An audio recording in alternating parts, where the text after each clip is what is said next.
Hey, what's up, everybody? I'm Dr. Boyce Watkins. I was, I thought I was paranoid about this. I heard, check this out. Okay, so I don't know if you guys know, but the Baton Rouge shooter who shot the police, brother named Gavin Long. I got a message about Gavin right after that tragic incident took place, and basically, it was from the media, and they were saying, he was a student in your class. He sent you emails. What did he say? And I was like, first of all, I was like, who are you talking about? And, I didn't know he was in my class, and I didn't know he emailed me. So after that, I went and I searched for his email. It was like I am Cosmo or something like that. And lo and behold, I saw these emails from him, and I didn't know the brother had emailed me before all the stuff went down.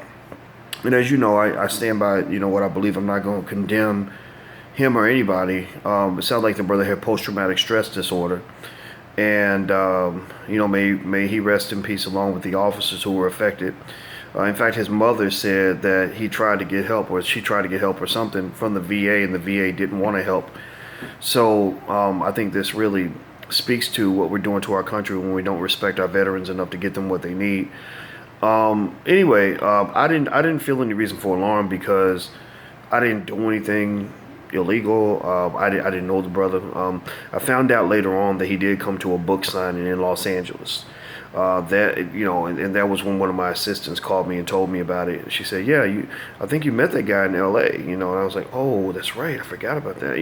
I really didn't remember, and because at every book signing there's like 100. There's a lot of people in line. I'll say that.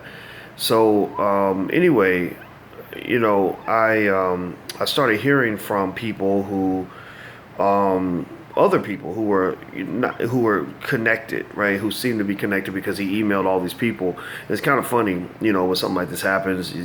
Every person they talk to, every person they're connected to on any level, their neighbors, somebody whose dog they used to walk, somebody who they had conversations with, all their friends, I guess, become some kind of person of interest.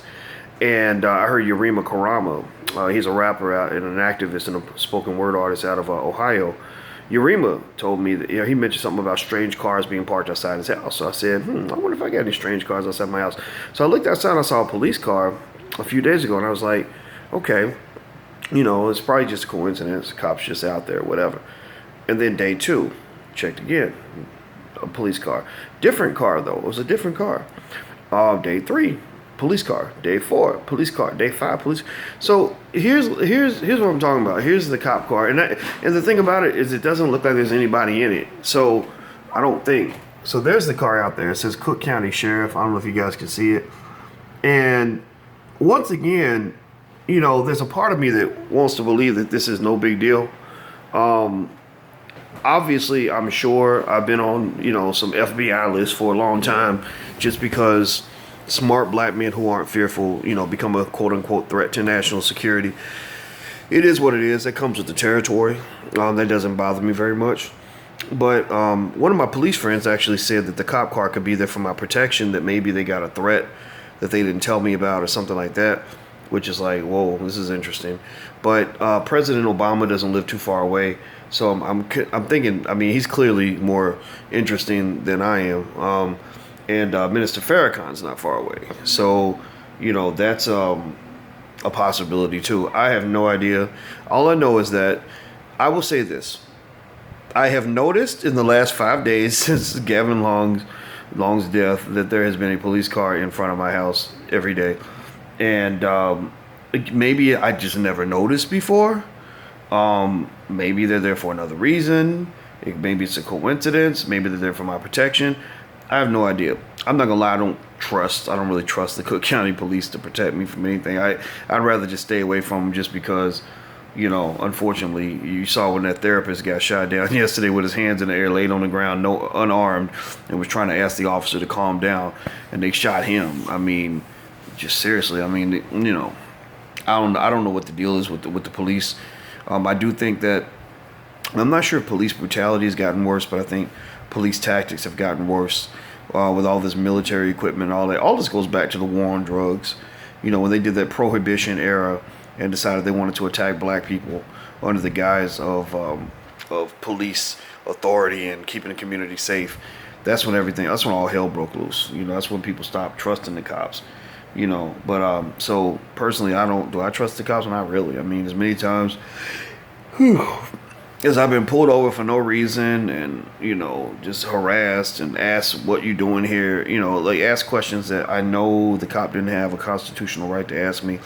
Now that I think about it, I still remember even when this white security guard gave me the 3rd degree when I was in grad school and I had stayed.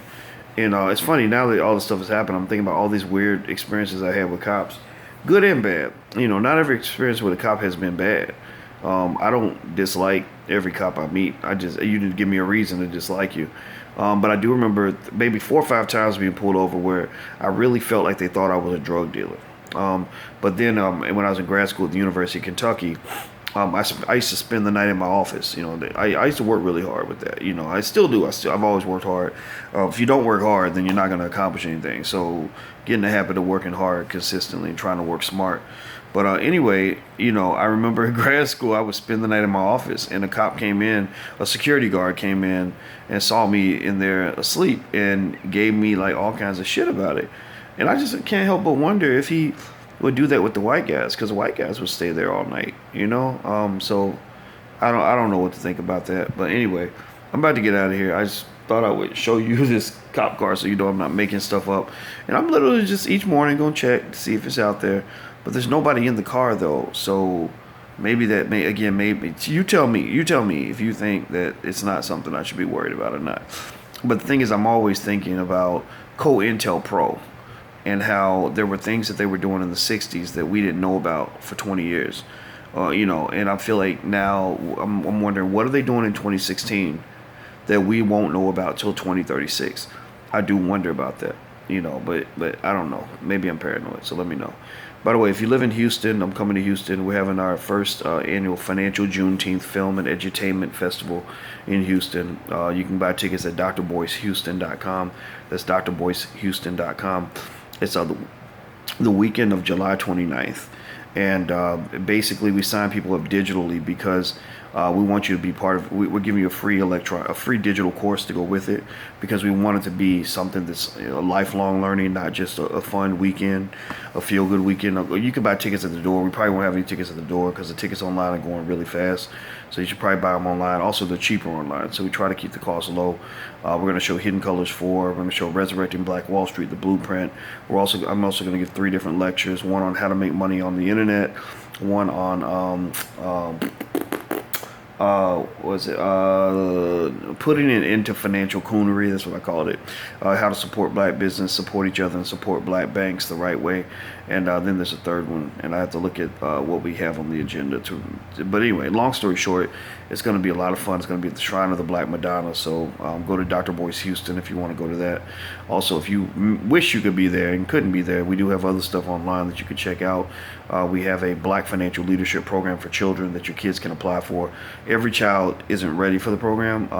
We have requirements in terms of how much they've gone through in the Black Millionaires of Tomorrow program. But you can find out about that at blackfinancialleadership.com. That's blackfinancialleadership.com. Space is limited because we want to keep the class size small. If you're interested in learning for yourself, we have the Black Wealth Bootcamp coming up in August. That's theblackwealthbootcamp.com. So take care, guys. I'm about to get out of here. I'll talk to you soon. Peace.